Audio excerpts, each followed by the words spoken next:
Muy buenas, ¿cómo están? Soy Emilio Perini, es para mí un verdadero gusto, un auténtico placer estar aquí con ustedes haciendo nuevamente Tenemos Historia, el espacio, el programa de radio donde nos proponemos conversar con historiadores, académicos, profesores, maestros, abogados, contadores, ingenieros, agrónomos, periodistas, médicos, oftalmólogos y todas aquellas personas. Hoy no tenemos invitados. Hoy te toca yo. Claro, hoy me toca Omar López Mato. ¿Por qué? Porque Omar López Mato acaba de presentar un nuevo libro. ¿Y van, Omar, cuántos? ¿Llevas la cuenta? No, deben ser 20, por ahí anda. 20 libros más o menos. Bueno, esto lo presenta Ediciones B. Se llama Ciencia y mitos en la Alemania de Hitler. La autoría es de Omar, como dijimos, y yo no lo pude todavía terminar, lo fui hojeando, fui preparando cosas para el programa, algunas ideas tenía porque a lo largo de estos meses... este tiempo estuvimos hablando del libro. Y tal vez me gusta mucho el epílogo, pero tal vez la sorpresa más grande del epílogo es que el libro tiene mucha actualidad nacional. Sí, pero eso, seguro. Si querés lo explicamos a lo largo del programa. Este libro se inspiró a lo largo de los últimos años que nos tocaron vivir. Claro, que hay cosas que dicen determinados autores, que dice Omar López Mato sobre determinados mitos en torno a la ciencia o la pseudociencia, que son totalmente aplicables a ciertos criterios que se usaron para gobernar la Argentina en los últimos años. Después de todo fue un fascismo soft, pero fue un fascismo. Bueno, sobre eso vamos a tratar en el programa de hoy, en esta conversación con Omar López Mato. Pero antes les vamos a recordar todo lo parroquial.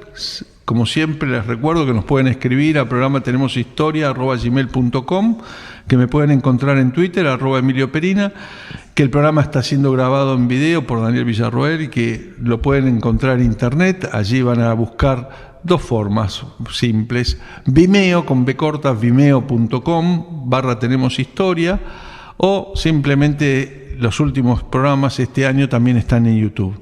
Y finalmente a través de Facebook, tanto facebook.com/tenemoshistoria o van al Facebook de Olmo Ediciones y allí los van a remitir a los programas y al Facebook de Tenemos Historia. Vamos a presentar auspicios del programa y enseguida estamos conversando, hoy sin invitado, el invitado es Omar López Mato, hoy sobre ciencia y mitos en la Alemania de Hitler, que editó Ediciones B, y como objeto lindo el libro. El libro está muy lindo. Está muy lindo, te han cuidado la edición, la fotografía, la verdad que está lindo. Una pausa y ya estamos conversando sobre la ciencia y los mitos en la Alemania de Hitler.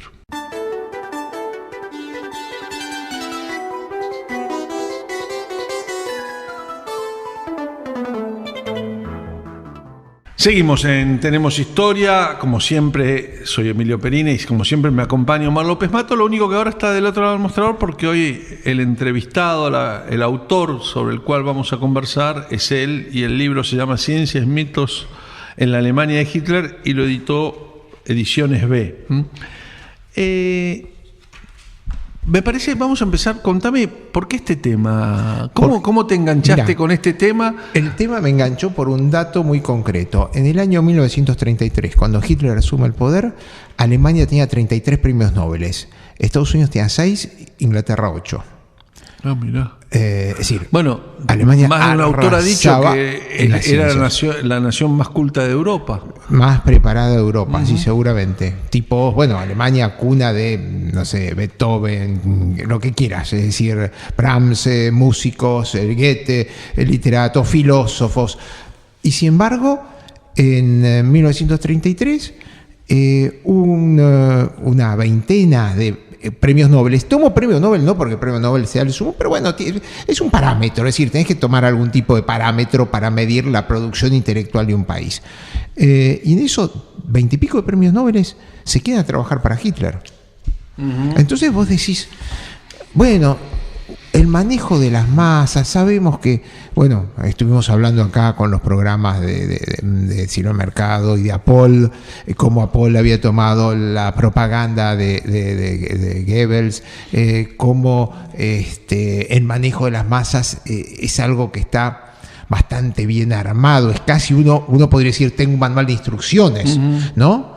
Curiosamente, acá toman muchas instrucciones de Weiss, que era el sobrino de Freud, ¿no? Que hace que agrega al manejo de las masas el factor psicológico. Bueno, uno dice, podemos manejar a la masa, podemos manejar a la gente menos preparado, pero ¿cómo los cerebros más brillantes de Europa adhieren a esta política? A esta política basada en pseudociencias. Bueno, ahí voy a tratar de ir un ratito por orden, después seguramente me desordenaré, pero empezar por el capítulo 1 que se llama Explicar lo inexplicable, sí, ¿no? Y donde empezás hablando de un señor que a mí lo primero que me llamó la atención es que el señor se había muerto 2 años antes de que Hitler asumiera en el poder, ¿no? Bueno, lo que pasa es que la cosmogonía del hielo, que es la teoría que este hombre desarrolla, Hering, en realidad uno se da cuenta de cómo un tipo con lo que el tipo estaba diciendo, que el universo estaba hecho de hielo y de calor, y que que la luna tenía este brillo porque era de hielo, cosas así, y adhería a la gente a esa teoría. Y decís, pucha, estamos hablando de 1930, no había componentes científicos que van a poder decir, no, chiquitos, esto es un disparate. Y sin embargo lo politizaron una propuesta científica, y la politizaron, y el nazismo adhirió vehementemente a esta cosmogonía del hielo. Y entonces esto creo que es un ejemplo cómo el nazismo en particular necesita de darle una pátina científica a todo lo que está hablando, porque en última instancia lo que ellos querían llevar adelante es lo que en algún momento Hess llama la biocracia, un gobierno biológico. Ellos, la propuesta final es que proponer de que la raza aria, de que el Volca alemán era el grupo más idóneo para seguir en la evolución de la especie, y que directamente había que eliminar a las otras razas que podían oponerse a esta evolución. Y esto es pseudociencia, no tiene espíritu científico. Acá déjame que te interrumpa, porque bueno, vos empezás hablando de este señor que no sé bien cómo se pronuncia, pero es Hordiger. Después hablas de Chamberlain. Claro, de Chamberlain, un personaje muy curioso. Un joven inglés que admiraba a los alemanes. Germanófilo. No tiene nada que ver con Chamberlain, el que después iba a ser primer ministro, aclarémoslo antes. Pero el padre de él era almirante de la flota británica. Sí. Y termina siendo un germanófilo que conoce a un doctor Volk. Todos además de fines del siglo XIX, y van a morir mucho antes de que Hitler tome el poder, pero entre ellos se va configurando más las ideas de Nietzsche, más las ideas de Wagner, a quien Chamberlain frecuentaba. Era pariente político, claro, se casó. Sí. Van frecuentando lo que vos bien llamás una pseudociencia. Y acá me gusta preguntarle al médico, ¿cuál es la diferencia entre una ciencia y una pseudociencia? Y cuándo la pseudociencia se convierte en ciencia. Claro, bueno, es justamente con la demostración estadística. Vos la demostración empírica. Una teoría, haces una hipótesis, después eso va a una tesis, y para eso tenés que tener una demostración estadística a través de pruebas de laboratorio que se puedan reproducir, o exámenes de grandes data que te permitan confirmar el dato y que se pueda reproducir en todos los lados de la misma forma. Eso es el método científico, que el método científico ya data de Bacon, de Francis Bacon, del año 1450. De ahí en adelante hay alguna gente que elabora teorías, hace hipótesis, pero no lo demuestra. Y podemos discutirlo largamente, una pseudociencia es el psicoanálisis, porque Freud nunca mostró una estadística, y sus sucesores tampoco mostraron grandes estadísticas. Ojo, podrían tener elementos de verdad. Eso es lo que dice no digo Bunge, todo. ¿no? El famoso epistemólogo argentino que vive en Canadá, Bunge, dice... No, eso no quiere decir que sea todo mentira lo que dicen, pero lo tenés que demostrar. Y entonces ahí que aparecen las pseudociencias. El gran dilema del siglo XX fue la eugenesia.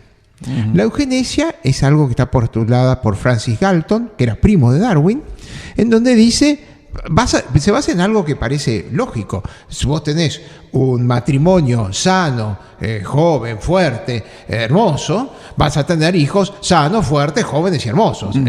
Hoy sabemos que eso no es así. Eso no es así. Y cuando se elaboran todas estas teorías, ni se tenían claro los mecanismos de mendelianos de herencia, ni se tenía claro que era una mutación. Con las mutaciones es que cambian todas estas teorías, se vienen al piso. Y más todavía cuando hablamos de epigenética, es decir, la posibilidad de que el medio ambiente modifique el funcionamiento de los genes. Bueno, ahora espera un poquito, te voy a sacar un poquito de la ciencia para no confundir a la gente. Estamos en un programa de historia. Y el hombre, historia de la ciencia. Sí, el hombre que de alguna manera plantea esto del eugenismo es Francis Galton, que es 1822-1911, del cual Chamberlain y Bolt han tomado ideas, pero a mí me parece interesante que Chamberlain, al frecuentar el romanticismo alemán y en esta búsqueda, es como... Para esto también habría que releer un viejo libro de Juan José Cerebrelli, El asedio a la modernidad, donde explica cómo el romanticismo alemán atacó precisamente las ideas de la modernidad y de la racionalidad.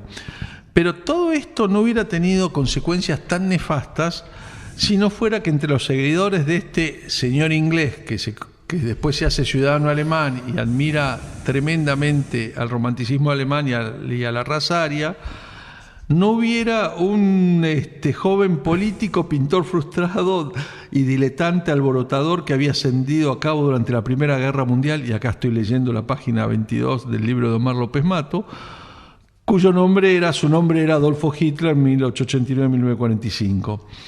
Y dice, entre los fanáticos germanóficos se estableció una fluida relación epistolar. En una de estas misivas, Chamberlain lo felicitaba a Hitler porque Alemania, en su momento de mayor necesidad, había hallado en él a un hombre con sobradas pruebas de vitalidad para conducir la nación. Y continúa.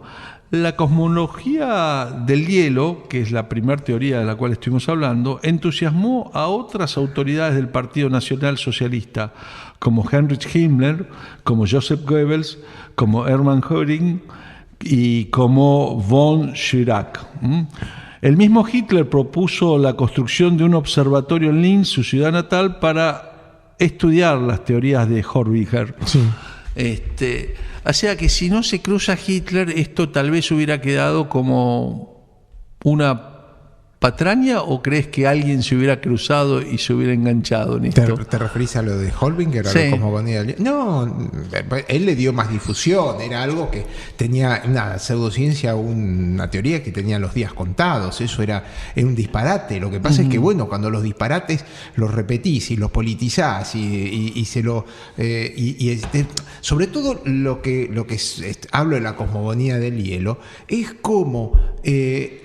es fácil vender teorías fáciles de entender. Acá hielo y calor. Claro. Entonces, frío, la lucha entre el bien y el mal, entre el blanco y el negro. Entre el blanco y el negro, entre los arios y los semitas. Entonces ese es un mecanismo que para la gente, digamos, más... son teorías que se prestan a una simplificación tremenda. El populismo es simplificación. El populismo es simplificación. Si empezás a elevar el nivel de discusión, no te lo entiende nadie. Y ahí es que se desvirtúan las ideas. Cuando vos das una base con una ciencia, porque aparte esto lo dijo, y fíjate vos, las personas tal o cual adhirieron, y eso se difunde y se eleva en final de política, es muy difícil pararlo. Bien, comparto la idea de que el populismo es simplificación, pero en esa simplificación lo que plantea es una sociedad donde solo hay derechos, y esos derechos que todos tenemos nos han sido robados por seres malvados. Es una sociedad sin obligaciones. Es una sociedad sin obligaciones. Entonces, bueno, y nuestros derechos han sido conculcados y robados. Ese digamos que es el populismo nacional. El populismo de Hitler le ponía obligaciones. Bueno, tenía que defender esto al frente. Es que el de Hitler ya es un totalitarismo que supera el populismo, pero el populismo latinoamericano es un populismo de derechos sin obligaciones, y que parte de esa misma simplificación que vos marcás. En el próximo bloque vamos a tratar de ver por qué para Hitler estas teorías eran sumamente útiles y yo diría cómodas. Seguimos hablando en el siguiente bloque entonces de la ciencia y mitos en la Alemania de Hitler, que publicó Omar López Mato y editó Ediciones B.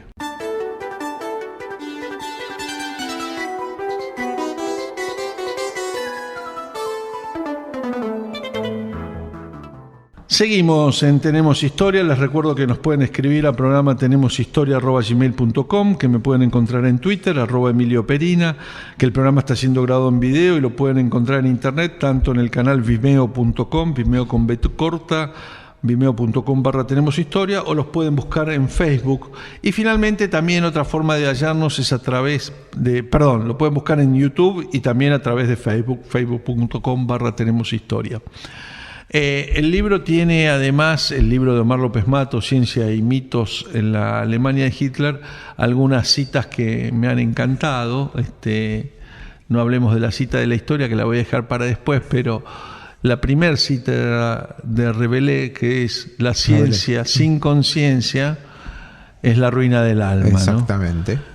Y mucho de esto se ve en cierto amor por las tecnologías y que hay en el mundo moderno también, ¿no? Emilio, la gran carrera con la Alemania de Hitler empieza la gran carrera nuclear, la gran carrera de bomba atómica. Einstein y Szilard. Szilard es el que realmente es también un físico alemán que se va perseguido, tiene la idea de la bomba atómica y eso se lo hacen llegar a Roosevelt, y Roosevelt lo toma pensando que si los alemanes le ganan la carrera y tienen la bomba atómica, la guerra se acaba.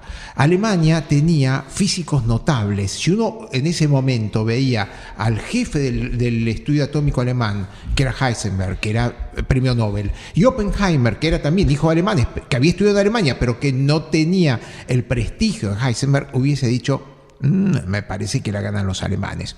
Había muchísimas cosas que no podían hacer, porque llevar a hacer la bomba atómica a Estados Unidos les costó $1.000 millones desde el año 40 y trabajaron 200.000 personas. Los alemanes no podrían haber juntado nunca esa plata y a lo sumo tuvieron 20.000 personas trabajando en esto.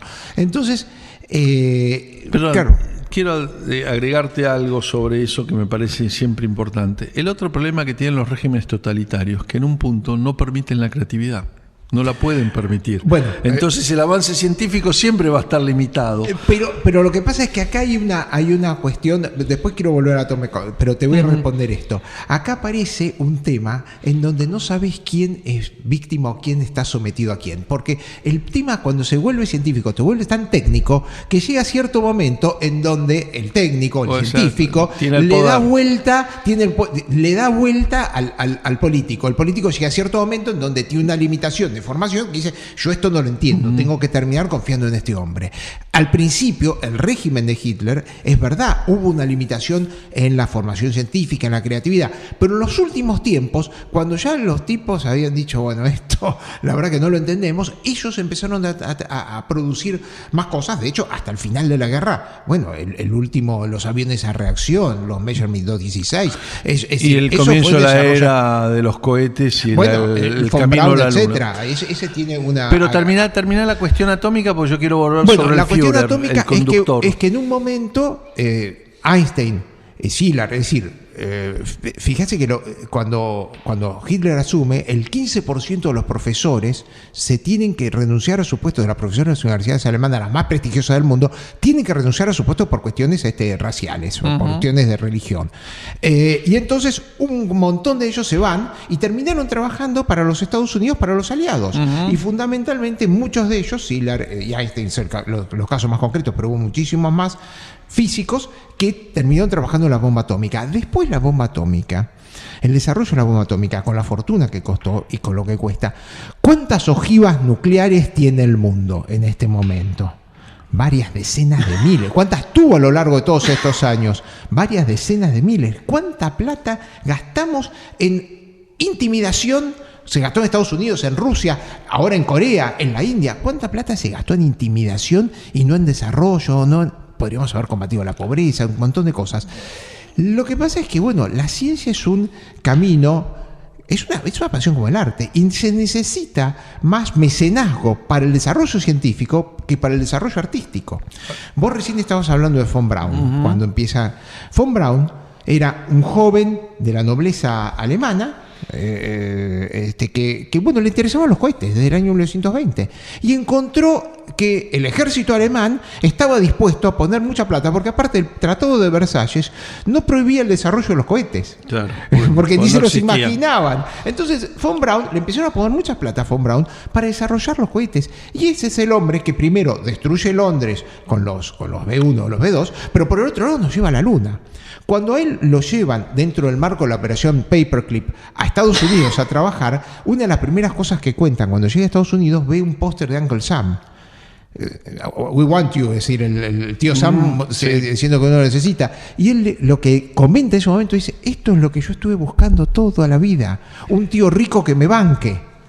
Y fíjate vos, es un tipo que no le interesó la fortuna personal, pero después hizo su sueño de viajar por el espacio que había tenido a los 20 años. Ahora, volviendo a, primero cerrando esta parte, digamos que mucho de esto que tratasen mitos y ciencia en la Alemania de Hitler va a continuar, y podríamos hablar de mitos y ciencia durante la Guerra Fría. Exactamente. La disputa de muchas de estas personas. Lo que te estaba diciendo, la bomba atómica. Y no nos olvidemos del proyecto Wemul en la Argentina. Bueno, hay un capítulo del proyecto Wemul en la Argentina, ¿no? Hay un capítulo Pero hay un capítulo muy interesante para que leas sobre Richter. Para cerrar este bloque, yo había prometido volver sobre Hitler y por qué a Hitler este tipo de falsificaciones, pero más que falsificaciones, esta cosa facilista y simplificada de la pseudociencia le es muy útil. Y quiero irme al final del libro, al epílogo, y acá les voy a decir que si no compran el libro, por lo menos cópiense el epílogo, que es realmente muy bueno. Hitler era un hombre perezoso, un diletante autodidacta al que no le importaba tener un pensamiento coherente y consistente. A sus grandes vacíos conceptuales y contradicciones los cubría con un discurso apasionado, mesiánico y fundamentalista, con un barniz pseudocientífico y una interpretación muy particular del evolucionismo. Hitler tomaba elementos dispersos para armar sus fundamentos políticos y trazaba con ellos una estructura ideológica que apuntaba con gestos vehementes y, a falta de mejores razones, hacía vibrar la cuerda patriótica de un pueblo desorientado. A mí me recuerda a algún dirigente reciente de los nuestros, que cuando no encuentra mucha argumentación acude a lo emocional y que va mezclando cosas que no tienen nada que ver en un cóctel que uno se pregunta, ¿y esto qué sustento tiene? Nada. Cuando lo lees en un papel, nada. Cuando lo escuchás por ahí te impresiona, pero cuando lo lees en un papel... O cuando lo ves fuera del contexto también. Pero bueno, esto es ojo, esto no fue propio del nazismo, Benito Mussolini. Lo que pasa es que el problema de Hitler es que hace un hincapié exagerado en una teoría racista, en la biocracia que te decía, basada en un principio ridículo. Pero hay otro párrafo, hay un par de párrafos más que me gustaría leer del epílogo, que insisto en recomendar. Y uno que tomás de Karl Jasper, filósofo y psiquiatra alemán, perseguido durante el nazismo, que ves ahí, porque todo dice persecución. Jasper vivió en Londres, me parece. Después vivió en Londres, pero Jasper fue perseguido por el nazismo por su ideología, no era una cuestión racial. Jasper era uno de los pocos tipos que dijo: yo no estoy de acuerdo con lo que está pasando, y esto es lo que deberíamos haber hecho. Ese es, creo que es uno de los personajes para exaltar de toda esta gesta nefasta. Bueno, yo cerraría este bloque, Omar, con esta frase de Jasper, que es aplicable obviamente al nazismo, que es a quien se la dirige, pero que se puede aplicar a ciertos intelectuales, al empresariado, a ciertos sectores de la sociedad, frente a los movimientos totalitarios y populistas. Exactamente. Y después lo podemos atar con el famoso poema de Nietmüller, que vos lo colocás al comienzo del libro y podemos retomar el próximo bloque desde ahí.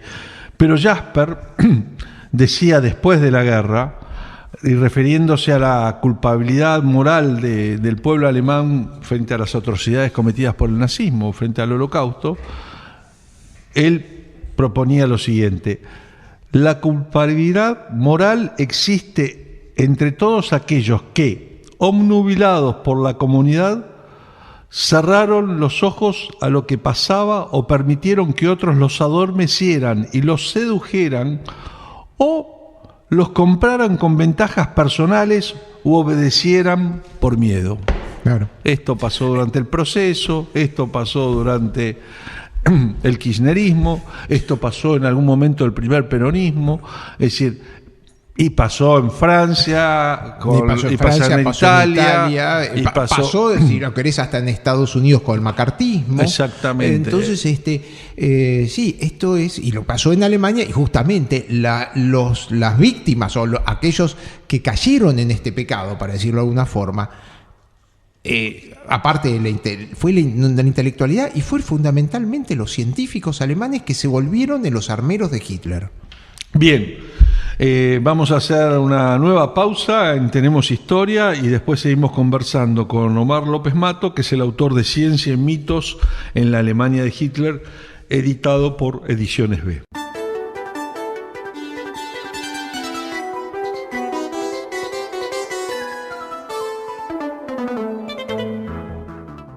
Seguimos en Tenemos Historia, soy Emilio Perina. Hoy el reporteado, la persona invitada del programa es Omar López Mato, que conduce este programa conmigo, pero que es el autor de Ciencia y mitos en la Alemania de Hitler, Ediciones B.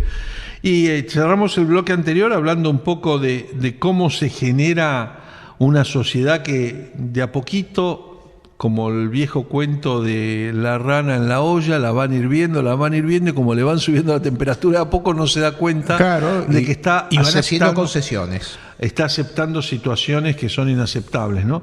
Y hacíamos referencia a ese poema que erróneamente se le atribuye a Bertolt Brecht, pero que en realidad es de Martin Niemöller, un pastor protestante que durante un año y pico adhirió al nazismo, pero que después terminó en un campo de concentración porque él no creía en esta cuestión de las razas, y es a lo que se opone precisamente.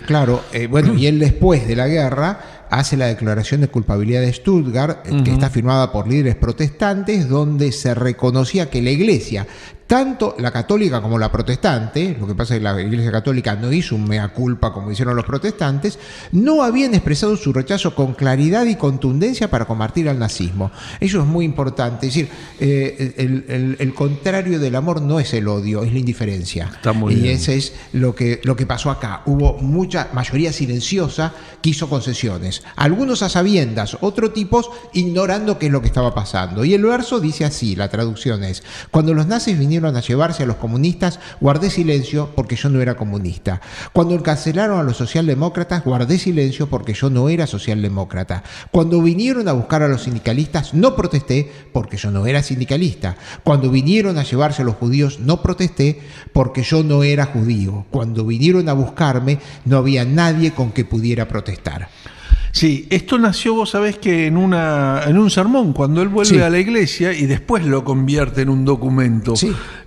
Porque alguien en la iglesia le pregunta cómo había pasado todo esto y por qué, y es la respuesta es esta, ¿no? Bueno, esto también viene a colación porque después de la guerra, sobre todo los aliados, pero especialmente los rusos, porque los alemanes habían hecho desastres en Rusia y el odio era terrible, y se habían ensañado también en los campos de concentración contra los prisioneros rusos, que fueron los que más sufrieron. La mayor parte de los experimentos, tanto judíos como prisioneros rusos, fueron víctimas en los campos de concentración.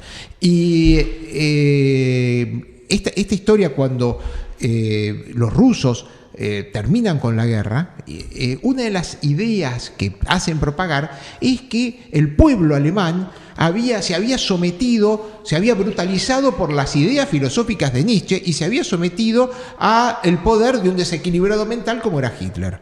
¿Y era tan desequilibrado mental? No era tan desequilibrado mental. Yo creo que nuestro que el mito del desequilibrio mental, hay varios mitos que nacen de esta historia de la ciencia. Uno es no poder soportar que el género humano alcance semejante grado de maldad. Exactamente, entonces preferís decir es un demonio. Claro. No era un demonio, era un tipo con trastornos obsesivos, era un tipo que había tenido un episodio de ceguera histórica. Pero hay muchos de esos que circulan por la vida y alcanzan posiciones importantes. Para llegar a controlar una política como la alemana, un pueblo como el alemán, ya te digo, triplicaba la cantidad de premios Nobel que tenían otros países, otras potencias del mundo, tenés que tener vehemencia, tenés que ser un tipo que sepa trabajar, un tipo que sepa, que tenga cierto tipo de equilibrio para poder imponerse a los generales alemanes. Un cabo se lleva por delante a todo el alto mando alemán de una escuela como la de Clausewitz, y el tipo se lo lleva puesto a todos. Entonces no era tan tontito, no era el loco que bueno, los alemanes a veces le decían, los generales alemanes le decían el mordedor de alfombras porque se tiraba al piso y pataleaba. Ese era un mise-en-scène que ponía para intimidar a un montón de gente. Entonces no era, es decir, se le ha atribuido un montón de trastornos psiquiátricos, desde que era un esquizofrénico, cosa que no comparto, lo más probable es que haya sido un psicópata con conductas antisociales, con componentes obsesivos, con componentes de perversiones sexuales, que se ha escrito un montón, pero que en última instancia era un tipo que funcionaba más o menos bien y que tuvo la constancia de llevar adelante un partido político que se hizo y que mantuvo el poder durante 12 años o 15 años en Alemania. Entonces, demonizar o hacer patologizar la conducta de Hitler es algo que solamente nos sirve para tranquilizar la conciencia, porque un personaje como este puede surgir en cualquier momento en cualquier parte del mundo. Eso es lo que tenemos que tener claro. Bien, ¿y qué otro personaje del partido? Porque en el comienzo del libro vos decís que no solo Hitler adherió a todas estas pseudociencias. El más particular de todo era Himmler. Ajá. Himmler, que funda las SS, y que le da una connotación, bueno, acá, por un lado funda el Ahnenerbe, que era la institución en donde pretendía hacer estudios de ciencia nazi. Fíjate vos que físicos como Stark y Lennart, premios Nobel, fundan la física aria, porque decía que la teoría de la relatividad de Einstein era un disparate, que no era demostrable, que era una sanata judía, más o menos. Y ojo, lo mismo, en un momento, Heisenberg, que sale a defenderlo a Hitler, le empieza a hablar de que él era un judío blanco, de que él no podía hacer que adhiriese a las teorías de Einstein. ¿Y sabés quién lo salva a Heisenberg de terminar el peor? La mamá. Porque la mamá era amiga de la mamá de Himmler. Entonces, ellas tuvieron un día una reunión de y dijeron: ay, los muchachos son muy peligrosos, nosotros sabemos qué es lo que le conviene. Entonces, se lo presentan a Heisenberg, a Himmler, y Himmler dice: no, es un muchacho bien intencionado, déjenlo trabajar, le vamos a dar la bomba atómica para que trabaje. Y así es como Heisenberg se queda en Alemania y termina trabajando, como te digo, convirtiéndose en un armero de Hitler. El tema de Himmler lo que pretende, estaba muy imbuido de la teoría de la sociedad Thule, de la teoría del pueblo ario. Entonces tenía por un lado investigaciones, pero basadas en la cosmogonía del hielo, y por el otro lado es el que ordena la expedición al Himalaya para estudiar a los pueblos, porque decían que los arios descendían de los tibetanos. Entonces manda una expedición durante varios años. Después se hizo una película, 7 años en el Tíbet, pero en realidad estuvieron mucho menos tiempo, con Schaeffer, que estudió los hábitos, hicieron medidas antropométricas. Ellos se basaban mucho en lo que era la medida, si el cráneo tenía tal volumen, menos volumen, si la nariz era de tal forma, si las orejas estaban implantadas más abajo. Es decir, se basaban en los estigmas. Ellos trataban de buscar lo que llamaban estigmas degenerativos de las razas para hacer nuevamente, creo que el término viene a colación, la biocracia. Eso es lo que no podemos olvidar, que esto trató de hacer, de imponer conocimientos biológicos mal llevados, insuficientes, y convertirlos en política. Ahora es bastante curioso porque la ciencia política y lo que tiene que ver con el derecho político y el constitucionalismo y el desarrollo de la modernidad y eso a partir del Renacimiento, pero después el desarrollo de las ideas políticas en el mundo post-Revolución Francesa, y todavía mucho más importante porque fue mucho más importante desde el punto de vista intelectual y desde el punto de vista del resultado post-revolución norteamericana, post-independencia de los Estados Unidos, en general lo que ha tendido es a separar la idea de lo religioso del Estado. Sí. Esa ha sido la gran separación, digamos. El rey, que era un enviado de Dios en la tierra, Dios, se representa a Dios en la tierra, y por eso sí. el Papa a veces los coronaba, y había toda una sí. historia con todo eso, una herencia del Imperio Romano, si se quiere, en ese punto. Lo que se busca es separar, lo religioso queda en el ámbito de lo religioso, y a Cristo lo que es de Cristo, y al César lo que es del César, y separémoslo, y hay toda una evolución. Es una cosa muy difícil. Los totalitarismos del siglo XX, todos ellos vuelven a juntar el tema, porque le dan una forma religiosa a formas políticas, acá hay ¿no? un dilema dentro del nazismo, por eso también hablo de los mitos. Hay un dilema si es que quería hacer una nueva religión. Hay un grupo que quiere hacer una nueva religión. Entre ellos un personaje muy curioso. Es algo que se cuestionó del peronismo en algún momento y provocó la crisis con la Iglesia en 1954. Claro, que Hitler en realidad no adhería un poco. Él que pensaba que le podía tener problemas esa situación. Entonces los más entusiastas de consagrar el nazismo a un estado religioso fueron apartados rápidamente. Pero igual había quienes querían producir un neopaganismo ario. Entre ellos había un personaje que debemos reconocerlo. Ricardo Darré era el ministro de Agricultura, había nacido en la Argentina. Sí, claro. Era en Belgrano, y fue uno de los Hay un número de toda esa historia sobre eso, un ministro argentino de Hitler. El ministro argentino de la década del 70, creo que es ese número, pero... Sí, y ese es uno de los que adhería a la teoría del neopaganismo. Volver a tener acá se habla... Es decir, siempre la historia es el pueblo, porque este es del pueblo, pero ellos no hablan del pueblo, hablan del Volk. Y entonces hablan del Volk y de la imagen del Volk, y que el Volk tenía su religión y que había sido perimido por el cristianismo, que entonces querían hacer un neopaganismo como sustento ideológico del nazismo, como pata ideológica y pata religiosa fundamentalista. Para cerrar este bloque, me quedo con esta idea, insisto, en que cada vez que algún totalitarismo o populismo plantea la infalibilidad del líder, que el líder se vuelve infalible y que lo sabe todo, se llame el líder, y no estoy comparando a Perón con Hitler, ni a Perón con Stalin, ni a Cristina Fernández de Kirchner pero cuando el líder se vuelve infalible, nos acercamos a una esfera religiosa de la política, más que a una esfera política de la religión. Vamos a ir al último corte del programa de hoy y seguimos conversando con Omar López Mato de Ciencia y Mitos en la Alemania de Hitler, que editó Ediciones B.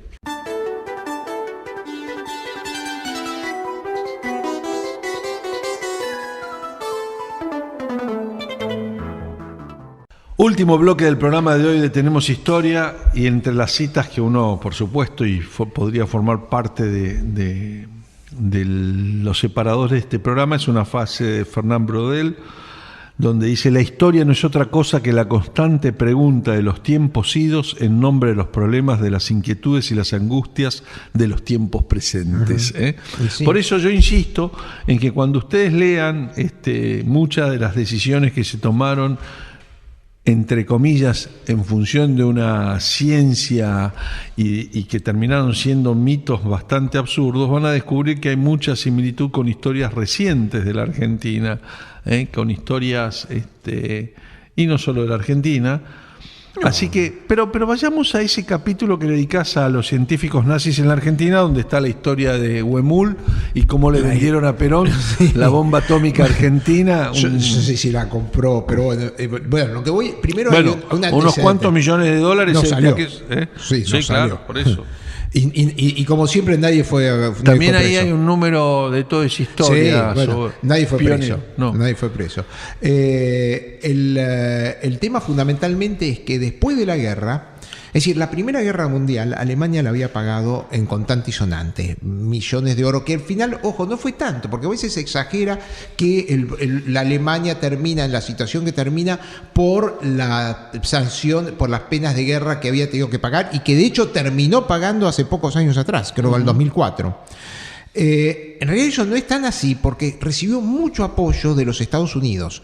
Estados Unidos hizo un gran negocio con Alemania e hizo un gran negocio con Hitler. El populismo no funciona sin plata y las inversiones brutales que hizo Ford, Opel, IBM, todas estas, los campos de concentración, la numeración de los presos estaba hecha por IBM, ¿no? Entonces, fíjense cuál es la empresa americana. Los primeros torpedos que se fabricaron en Alemania con los que atacaban los barcos americanos eran de empresas relacionadas con Chevrolet.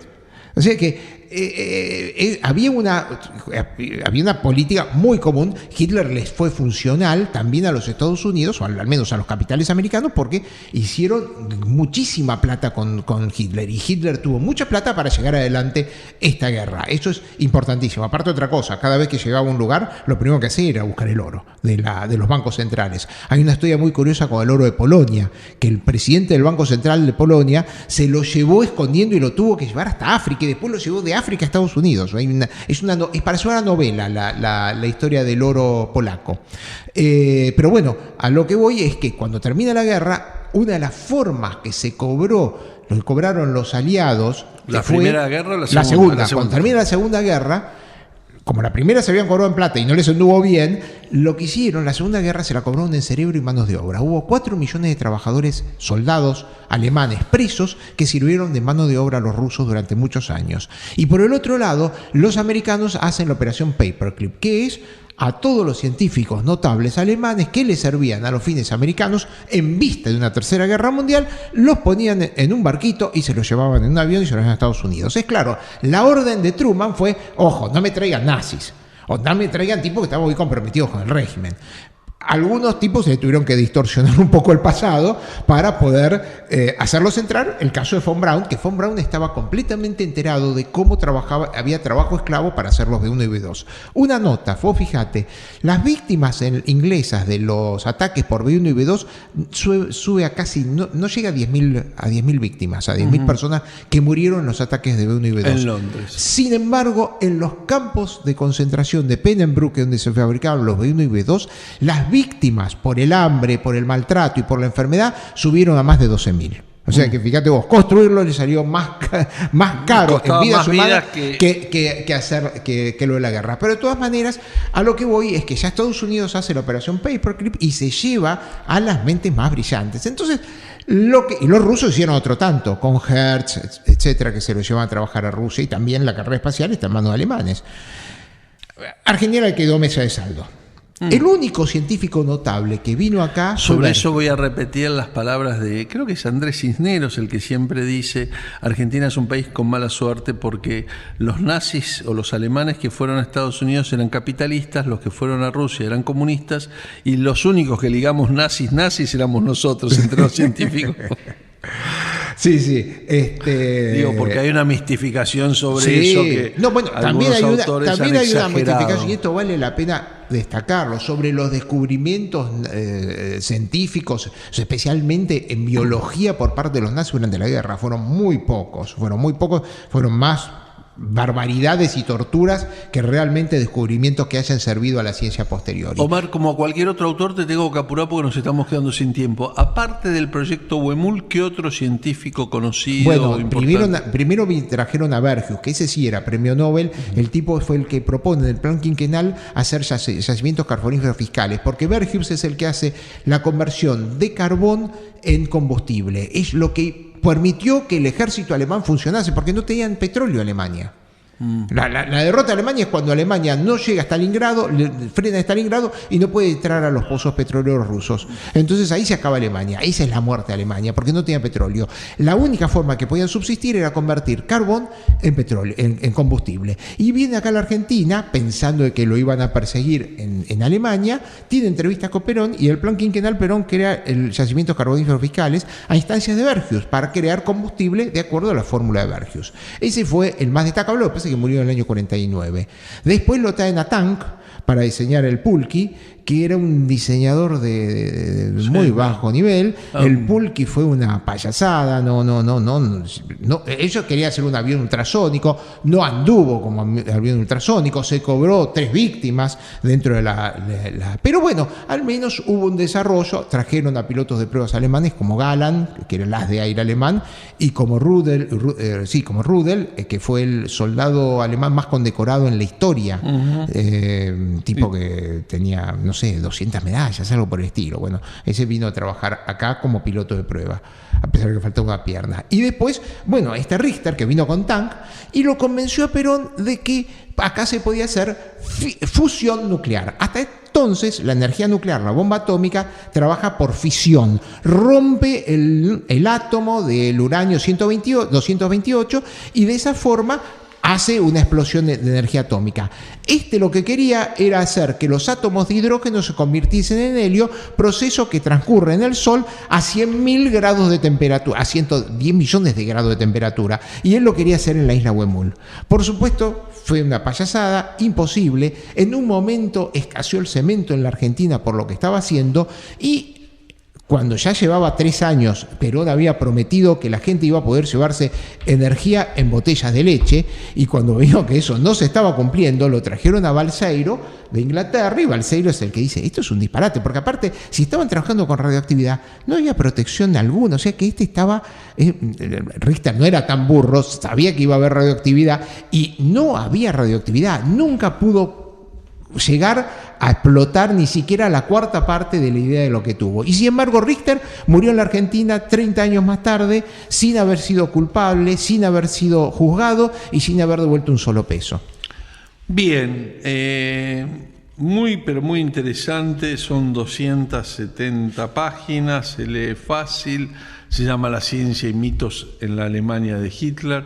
No lo elogio porque la semana que viene voy a tener que volver a estar con Omar López Mato, sino porque realmente tiene aspectos muy, muy recomendables sobre temas de los cuales habitualmente no se quiere hablar demasiado, ¿no? Sí, pero que nos sirven para la vida de todos los días y entender un poco qué es lo que nos pasa. Bueno, Omar, nos reencontramos la semana que viene con algún invitado seguramente, ¿no? Salvo que de acá a 7 días te escribas otro libro que a vos te creo capaz. Esta semana la tengo ocupada. Los estaremos esperando aquí en Tenemos Historia. Pasen una buena semana.